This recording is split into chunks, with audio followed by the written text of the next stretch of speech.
అందరికీ నమస్కారం. ఈరోజు మనం ఒక గొప్ప వీరుడి కథ గురించి తెలుసుకోబోతున్నాం. ఆయనే మహారాణా ప్రతాప్. ఒకవైపు విస్తరిస్తున్న మొఘల్ సామ్రాజ్యం, మరోవైపు తన మాతృభూమి కోసం ఒంటరిగా పోరాడిన మేవారరాజు.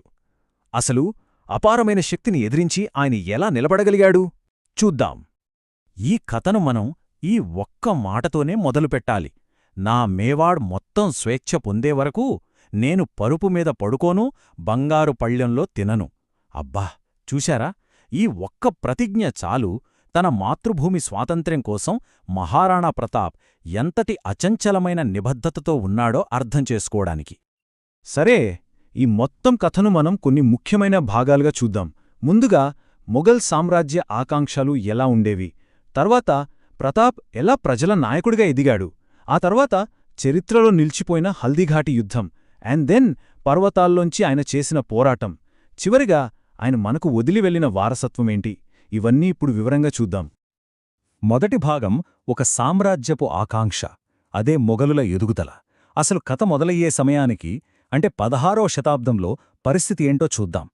అక్బర్ చక్రవర్తి ఏలుబడిలో మొఘల్ సామ్రాజ్యం భారత ఉపఖండం అంతటా అసలు ఆగకుండా విస్తరిస్తోంది, వాళ్ల ఆధిపత్యాన్ని స్థిరపరుచుకుంటోంది.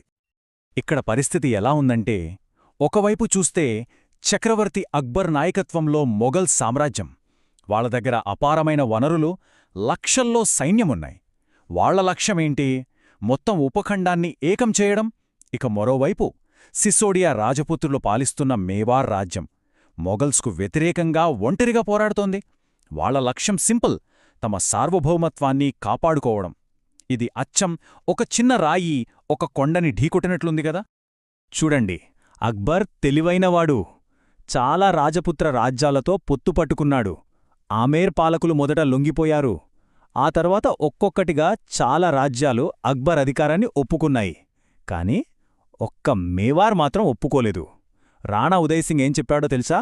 మేము సేవ చేసేది ఒక్కరికే, ఆయనే మా ఏకలింగేశ్వరుడు అన్నారు. అంటే వాళ్ళది కేవలం రాజకీయ ప్రతిఘటన కాదు, అది వాళ్ల విశ్వాసం, వాళ్ల ఆత్మగౌరవానికి సంబంధించిన విషయం. ఇలాంటి పరిస్థితుల్లో ఇప్పుడు రంగంలోకి దిగాడు మన కథానాయకుడు, ప్రజలు ఎన్నుకున్న రాజు, ఒక యోధుడి ఆవిర్భావం. అసలు మహారాణా ప్రతాప్ ఎలా అధికారంలోకొచ్చాడో చూద్దాం. ప్రతాప్ చిన్నప్పట్నించి వాళ్ల అమ్మ దగ్గర తన పూర్వీకుల వీరగాథలు వింటూ పెరిగాడు.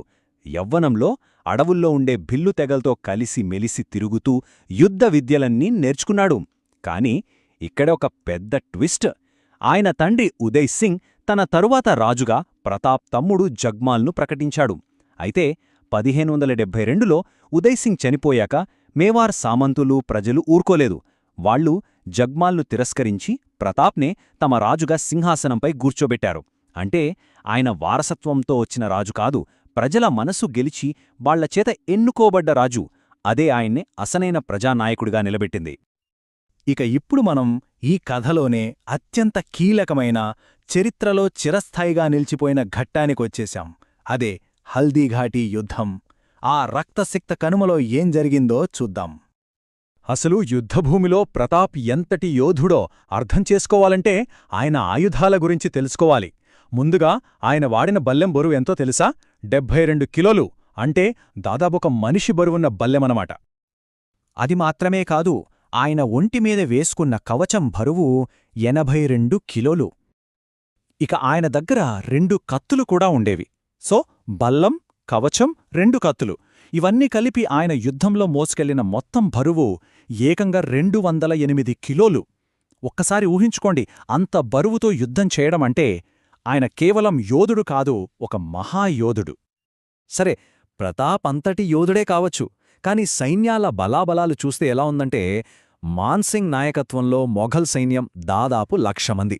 అదే ప్రతాప్ వైపున్నది కేవలం 20,000 మంది సైనికులు. అంటే ప్రతి మేవార్ సైనికుడు 5 మొఘల్ సైనికులతో పోరాడాల్సిన పరిస్థితి. తేడా చాలా స్పష్టంగా కనిపిస్తుంది కదా. సంఖ్యాబలం తక్కువ అని వాళ్లు వెనకడుగు వేయలేదు. ప్రతాప్ సైన్యం మొఘలులపై విరుచుకుపడిన తీరుని శివతాండవంతో పోల్చారు.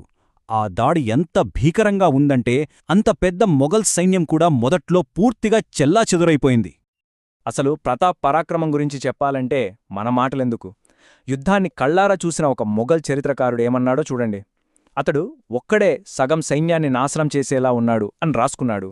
ఆలోచించండి, శత్రుపక్షం వాళ్లే ఇలా చెప్పారంటే ప్రతాప్ యుద్ధభూమిలో ఎలా చెలరిగిపోయాడో మనం అర్థం చేసుకోవచ్చు. అంత బానే ఉంది, కాని కేవలం పరాక్రమం, ఆవేశం ఒక మహాసామ్రాజ్యాన్ని ఆపగలవా? ఎంత పోరాడినా సంఖ్యాబలం సంఖ్యాబలమే. యుద్ధంలో ఒక కీలకమైన మలుపొచ్చింది. ప్రతాప్ గాయపడ్డాడు. వ్యూహాత్మకంగా వెనక్కి తగ్గాల్సి వచ్చింది.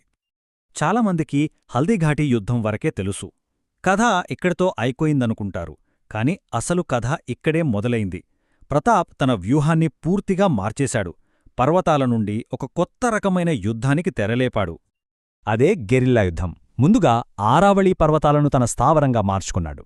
సైన్యాన్ని మళ్లీ బలోపేతం చేయడానికి భామాషా అనే ఒక దాత ముందుకొచ్చి తన సంపదంతా ఇచ్చేశాడు.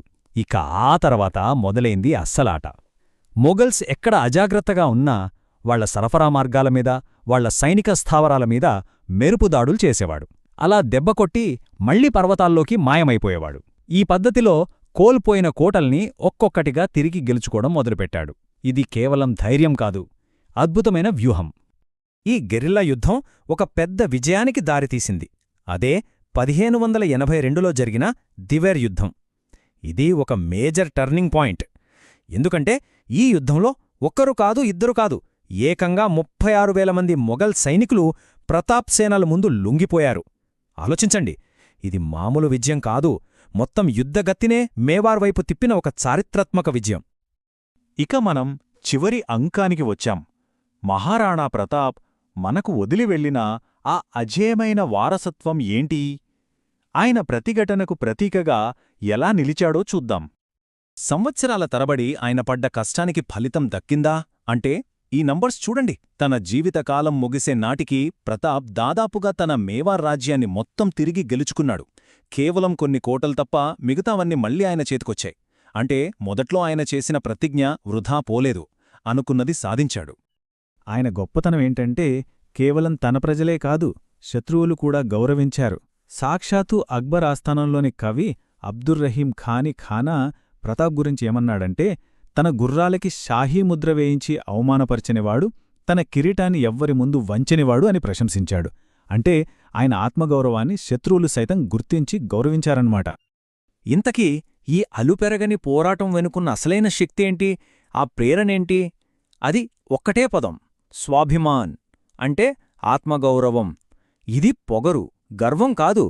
తన ప్రజల స్వేచ్ఛ కోసం, తన నేల సార్వభౌమత్వం కోసం దేనికైనా సిద్ధపడాలనే ఒక దృఢ సంకల్పం.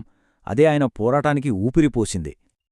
చివరిగా మహారాణా ప్రతాప్ కథ మన ముందు ఒక పెద్ద ప్రశ్న నుంచుతుంది. ఒక నాయకుడి గొప్పతనాన్ని ఎలా కొలుస్తాం? వాళ్ళు గెలిచిన రాజ్యాలను బట్టా? వాళ్ళు నిర్మించిన పెద్ద పెద్ద సామ్రాజ్యాలను బట్టా? లేక ఎన్ని కష్టాలొచ్చినా, ఎన్ని ఒత్తిళ్ళొచ్చినా సరే వాళ్ళు నమ్మిన విలువల కోసం నిలబడిన తీరును బట్టా? ఆలోచించండి.